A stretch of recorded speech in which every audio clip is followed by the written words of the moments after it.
če kdorkoli od nas, še posebej pa politik, ugotovi, da je nek drug politik, se pravi minister, kršil zakonodajo, kršil ustavo, kršil mednarodno konvencijo, ki jo je Slovenija ratificirala, kršil našo domačo resolucijo, govorimo o zakonu o vodah, potem je njegova dolžnost, integriteta, da ko mu ljudje na referendumu plebiscitarno rečejo, delal si narobe, kršil si zakonodajo, da stopi pred kamere in reče, ja res, motil sem se, prevzemam odgovornost, ker vas slišim ljudje in tudi poslušam. In zato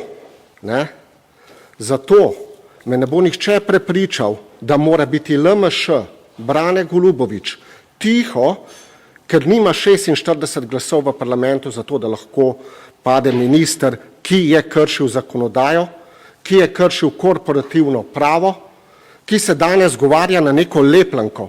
A veste, za mene je to še hujše, če on govori o lepljenki. Veste zakaj? Ker zdaj se govori, da je bil to en sestanek, kjer je govoril, ne plačuj davkov in je kršil korporativno pravo.